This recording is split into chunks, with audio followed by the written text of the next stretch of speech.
coming to you from the Hudson Media Group studio. This is Talking Politics, and I am the Professor Fernando Uribe. Hope you're all well. There's a lot to discuss, so let's get started. Here's what I'm thinking about right now. Folks, there's a question on the minds of many Hudson County residents, specifically activists and those specifically on the left. As you know, we all know that Hudson County is full of these social justice warriors and all the woke people that live among us. And it's a question I think that merits a lot of consideration right now, as being covered this week by Joshua Rosario of the Jersey Journal. So a shout out to him for his report on a story that, quite frankly, asked the question, will Hudson County freeholders renew the expiring ICE contract? Let me just give you some facts here to unpackage about what exactly the issue is. Now, Hudson County's multi-million-dollar agreement with the U.S. Immigration and Customs Enforcement Agency, otherwise known as ICE, to house immigrant detainees at the county jail in Kearney is set to expire next month. But officials have been relatively quiet about the future of this controversial contract. Now, the contract dates back to the 1990s, and it was reapproved in 2018, which allowed ICE to continue housing immigrant detainees at the Hudson County Correctional Facility in Kearney, New Jersey. Now, the agreement pays Hudson County $120 per day per detainee and is scheduled to expire at the end of December. Now, the future of the contract is unclear because it has not appeared on a freeholder agenda in quite some time. According to freeholder Chairman Anthony Veneri, he said, quote, "I can't say I can vote on a contract that I don't have in front of me. We've had this contract for many years, and if we don't have the contract, we'll just have to send the detainees out to Arizona or Texas, far from their families, far from legal counsel that I think we provide for them, far from a facility that gets awarded from the state. And I personally visited the detainees and asked them if they were happy there, and many of them said yes. I said, do you want to leave? Many detainees in Kearney had told the freeholder chair no. Now, freeholder chairman Anthony Veneri has said the contract has brought the county between $22 to $23 million per year, and if that isn't renewed, it could mean county tax increases. He also wanted to say, quote, "Why don't you call the 12 mayors in the county and ask them if they want their county taxes raised?" Now, however, freeholder William O'Day said the correctional facility in Kearney currently holds only 79 immigrant detainees. That means the county is currently taking in only $3.5 million from the current ICE contract. When asked if the contract renewal would appear on the upcoming freeholder agenda, O'Day said, quote, "I am probably the last guy to ask because I voted against it last time, and I said I'm going to vote against it this time. If the contract is not renewed, the detainees will remain at the county jail until ICE transfer them to another facility," according to freeholder William O'Day. Now, dozens of speakers called into their Zoom meeting last week during the freeholder meeting demanding that the contract not be renewed. And I'll get to that portion of those annoying people later in the program. Now, for example, Jake Epros, an activist with the Abolish ICE of the New York, New Jersey Coalition, another left-wing group, what a surprise, who spoke at the meeting, noted that Hudson County Executive Tom DeGise announced in 2018 that the county would exit the contract by 2020, if not sooner. Now, folks, again, shout out to Joshua Rosario, great work on this story and certainly shedding light on an issue that has gone relatively not discussed in recent months, if not in the last year. Now, let me just say this, folks, and this is something that as the son of immigrants, as a first-generation American, as the son of a Cuban mother who left communism, tyranny, and oppression, as the son of a Colombian father who left, let's be very honest, a very mediocre economy in the 1960s in Colombia, and relatively something that was quite prevalent throughout South America, if not all of Latin America. Now listen, whether it's my parents, people in their age demographic, either people like myself or even younger, we all appreciate sort of the nobility of being an immigrant or the son of immigrants, okay? And I, for the most part, can have some compassion about what's going on with the situation. I understand that. Listen, I've never had to leave my homeland, learn a completely new language, learn a new set of skills, so on and so forth, which is something that my parents had to do. And I admire them every day for their hard work and their perseverance and for teaching me, for having that work ethic that I have today. So I'm grateful to them, as many of us are to our parents collectively. But folks, what's happened in New Jersey, if not the entire country, is this sort of left-wing rhetoric about accommodating people who are here illegally. Now, listen, I don't want to get into semantics. I know people get on me on social media for saying, well, Fernando, you're dehumanizing people, or you're bigoted, or you're, a xenophobe. I'm none of those things, folks. The problem is that many liberals, when they tend to lose the argument, they tend to go into personal attacks. And the facts are this, folks, that yes, millions upon millions of illegal immigrants live here in the United States. If not millions live here in New Jersey, if not tens of thousands live in Hudson County. You don't believe me? Take a look around. Walk around Burger Line Avenue, walk around Central Avenue, walk around Bayonne, down Broadway. Take your pick. All right? And I certainly don't want to be unsympathetic to their causes. But folks, there's a reality here. There's something called sovereignty. Now, for many of you that took U.S. history in high school and maybe took world history in college, maybe you've heard of that concept, the idea of preserving borders, the idea of sovereignty. Folks, it's written into our Constitution, okay? The obligation of the federal government to preserve our sovereignty. We're no different than any other civilized country on the planet, whether it be here in the Western Hemisphere or in the Eastern Hemisphere. Preserving our borders, enacting immigration law is totally fair. Now, I know for many liberals and progressives, and now this is where I'm going to get, a little humorous here, but folks, this is where the local social justice clowns and the woke fools, okay, and all the keyboard aficionados on social media tend to sort of have tantrums and meltdowns about, well, you know what, we should be more accommodating, or we should be, more humane. Folks, no one's saying anything about dehumanizing individuals or sort of scapegoating immigrants. I'm not doing any of that stuff. But folks, the freeholder has a point, and specifically the freeholder chair, Anthony Veneri. Do you want your county taxes raised? Because if we, to be very honest, looking at these numbers here, if we're only detaining 79, immigrant detainees, then why not detain more? Now, I know that sounds kind of harsh, but folks, this is the reality. It's been a contract that's been in existence going back to the 1990s. Now, I know everybody wants to sort of blame the President of the United States for this sort of political climate when it comes to immigrants, but folks, this has been going on since the 90s, whether it was during the time of President Bill Clinton or the administration of President George W. Bush, or even Barack Obama, who, by the way, deported more people in 8 years than any of his predecessors, or even people who succeeded him in presidential history. But this is what drives me crazy about those on the left here in Hudson County. They all mean well. They're all about being cool. They're all about being down and being woke. Folks, let's talk logistics here and let's be practical. This ICE contract is beneficial to us, and if humane conditions are being preserved at the Hudson County Jail in Kearney, then so be it. Detain them there. As the freeholder chair mentioned, why put them farther from their families, farther from any current legal counsel that they have? It doesn't make any sense. And you know what? At the end of the day, if it's bringing in some revenue for Hudson County, why not? Because I don't know about you folks, but my property taxes are pretty reasonable in Union City. I don't need them to go up. Why? To accommodate local left-wing activists like Hector Oseguera or others like Roger Quesada?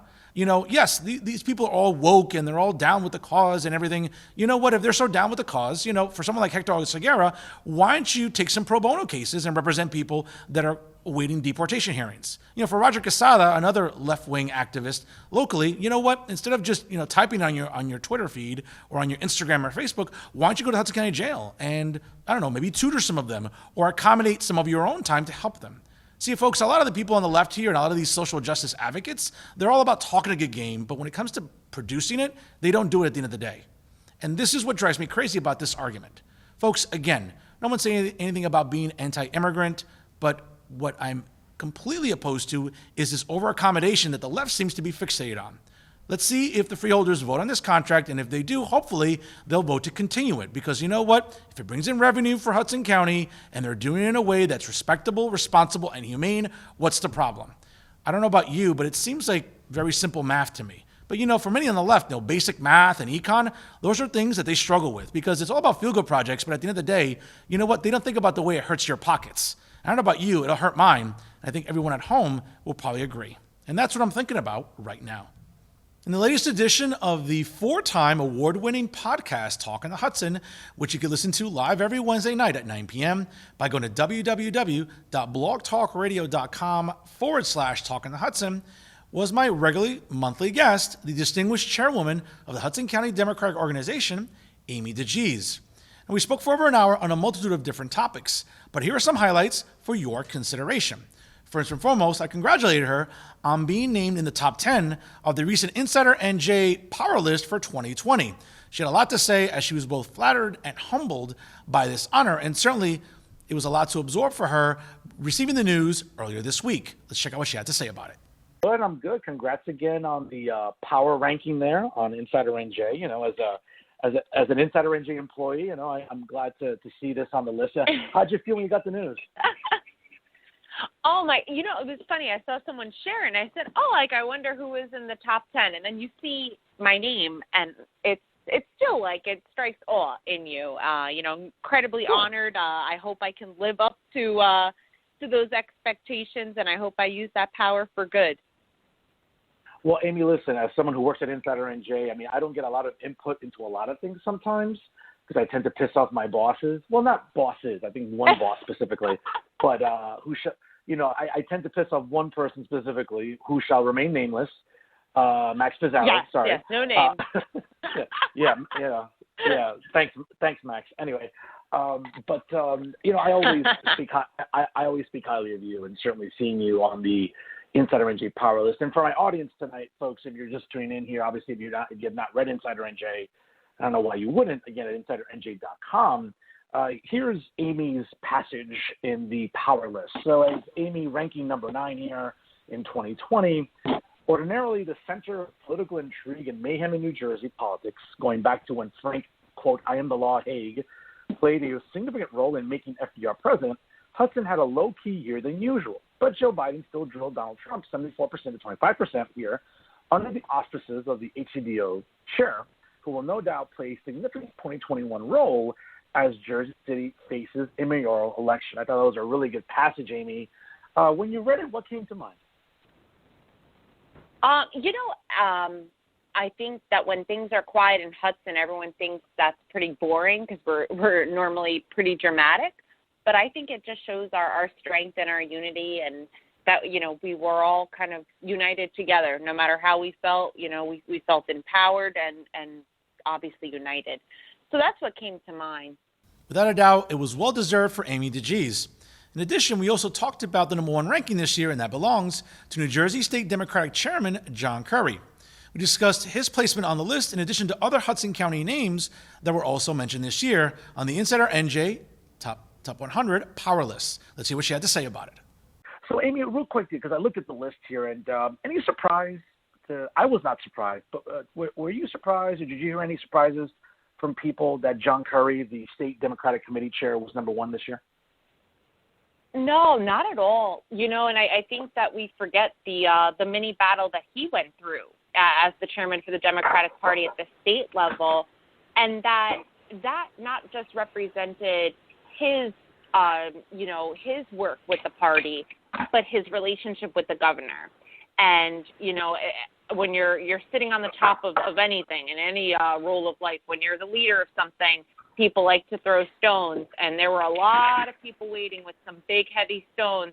And I think Curry coming out and supporting the governor and winning his race really just kind of showed the direction that most people and most Democrats would like to go in, and they would like to remain with the governor and on his side. So I definitely think he deserved that top spot.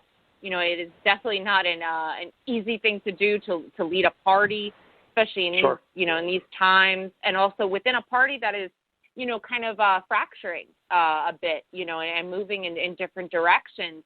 And, you know, he's just this incredible man. He's inclusive, and, you know, he looks at every county like they're important. Amy, do you think so? I mean, that's a really, really interesting observation by you. Do you think it's fractured? I don't see it that way. I mean, I look at the state in the sense of there's 3 million more registered Democrats than Republicans, for example, statewide. It just seems like if anyone's fractured, and this is not having to do with what happened on November 3rd, but I would make the case. I mean, I'm an independent, so I can say this. I would make the case the Republican Party in New Jersey is more. I would argue that the Republican Party is more fractured, and it's been fractured for more than 4 or 5 years now. So I'm kind of surprised to hear you say that about the Blue Party in New Jersey. It seems like they kind of have their blank together. You know what I'm saying?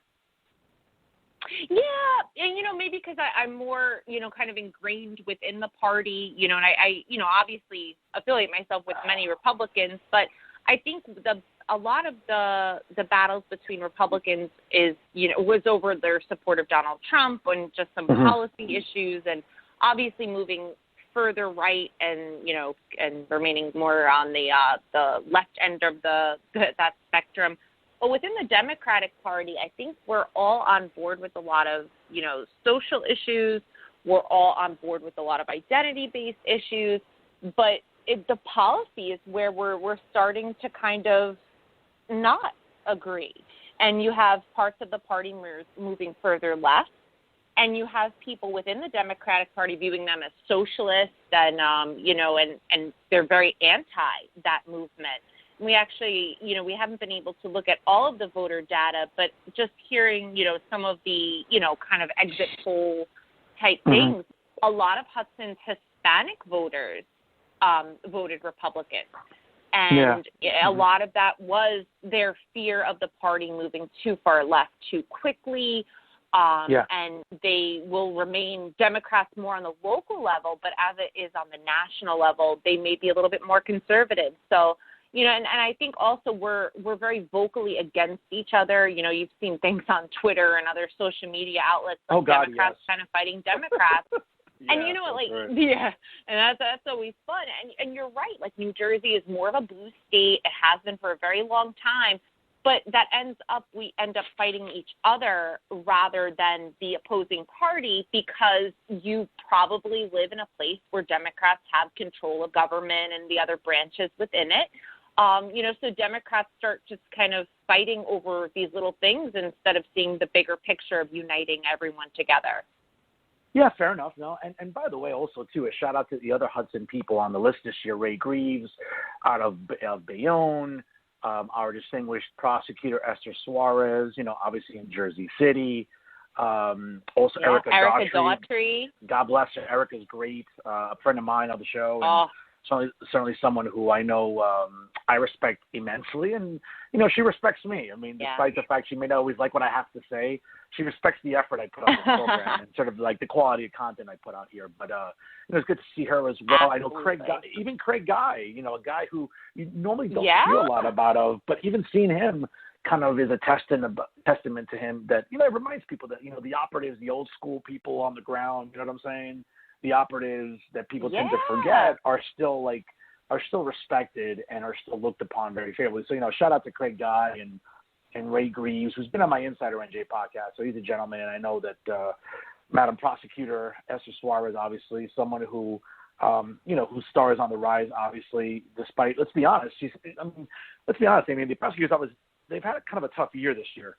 They've come under some scrutiny in the last couple of years from the community. So shout out to Esther, keeping it together there and keeping, I think to some extent, like the prosecutor's office and the image of it. I think the optics matter there in Hudson County, obviously, to make sure that, that the prosecutor's office is looked upon still with respect and still looked upon as being reputable. The last thing people want to hear is, losing faith in law enforcement, right? Losing faith in their police departments, losing faith in their prosecutorial officials. You don't like to see that. It was quite an informative episode for well over an hour. You can certainly listen to it in its entirety by going to www.blogtalkradio.com/Talking to Hudson. You can download the episode and listen to it anywhere and anytime from any PC, Mac, smartphone, or tablet.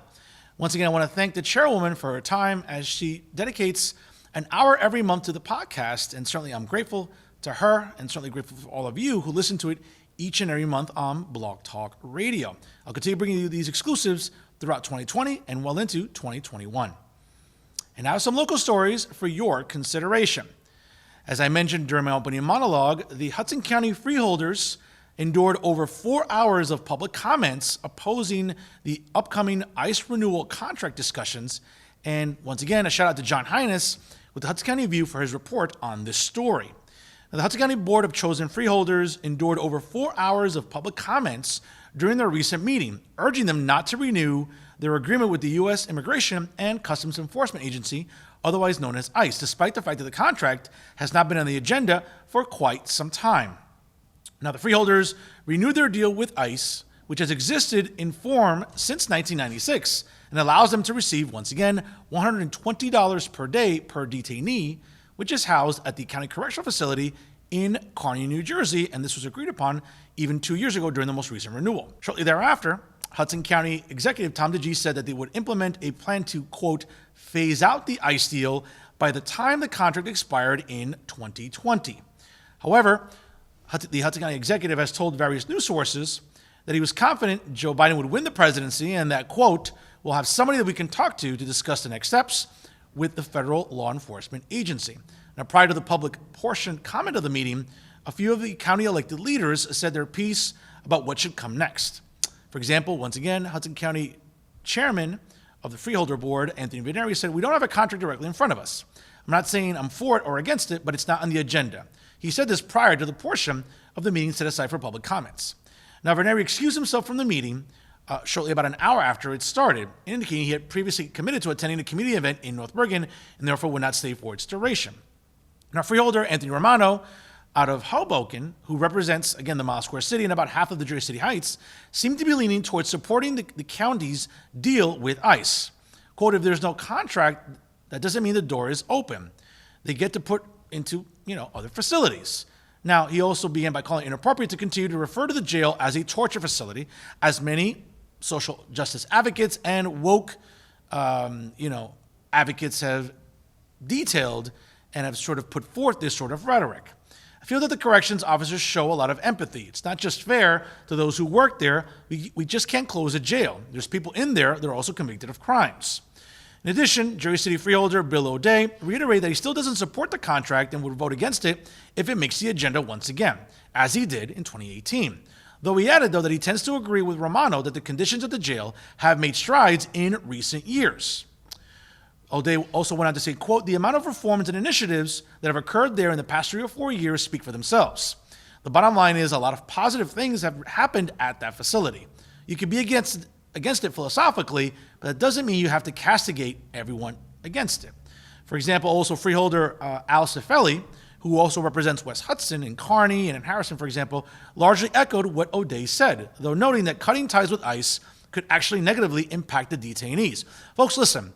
This is the thing, and if you watched the Zoom meeting online and you watched a lot of these activists, they can be absolutely insufferable, okay? And I know this for a fact because I've watched them, and I've watched a lot of their social media platforms and a lot of their content. And as the Freeholder Chair, Anthony Veneri, mentioned, again, the contract's not in front of them. They're not voting for it. They haven't voted against it or for it altogether. Let's wait and see what happens before the contract expires. But if they're being smart, which I know they are, they'll look at the logistics, and at the end of the day, math. It's basic math. I know for a lot of people on the left in Hudson County, a lot of the progressives and liberals, you struggle with that very simple type of subject. But folks, it is basic math.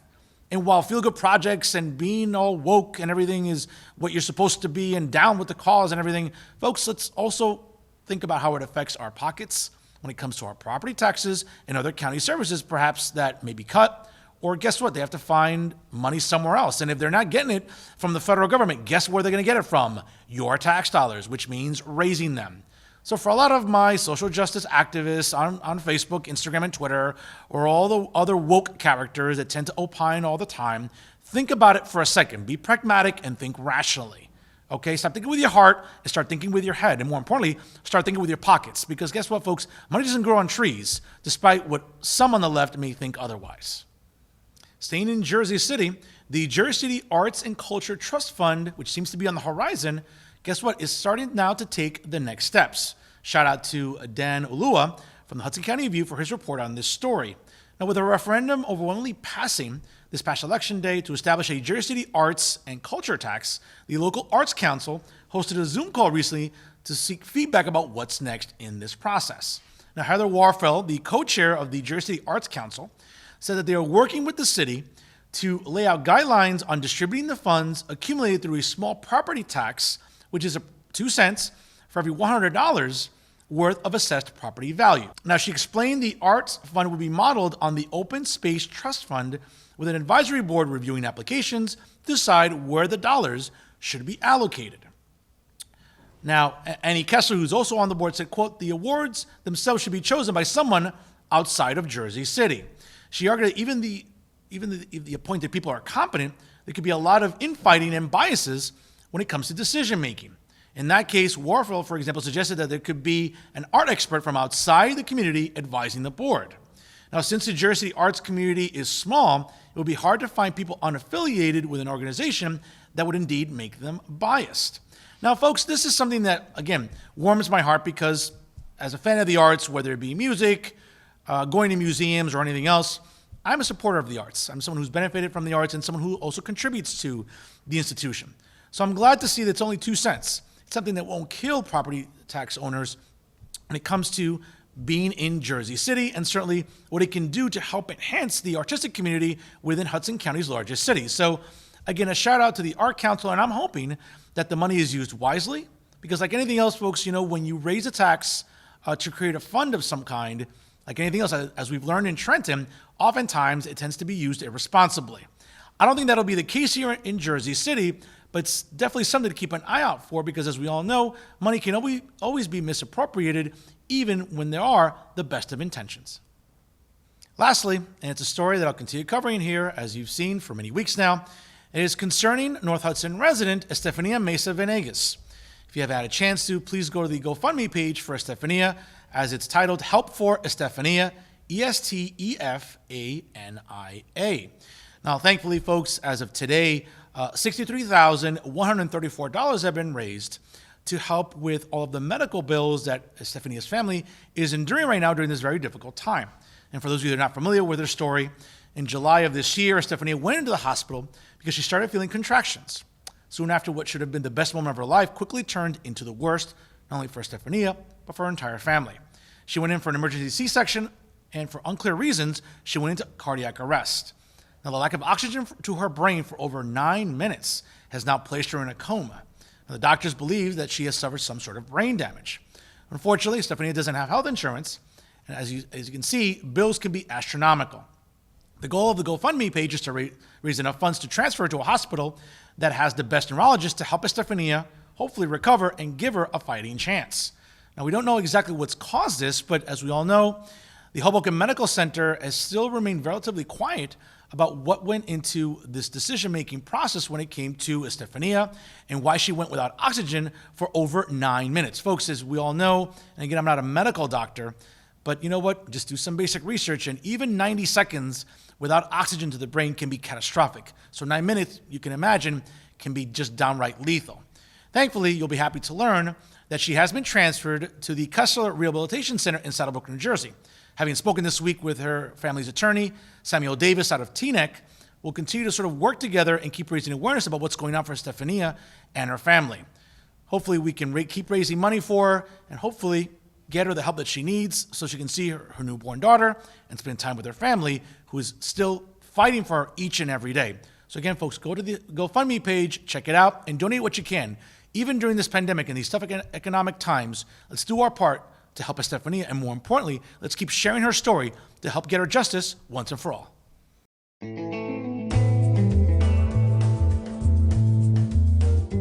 And that's our show for this week. To check out all the excellent programming by the Hudson Media Group, check out their websites listed below. And never forget, folks, if it's unbiased, unfiltered, and unafraid, you know it's always talking politics right here with the Hudson Media Group. I'm Fernando Uribe. Thank you so much for watching.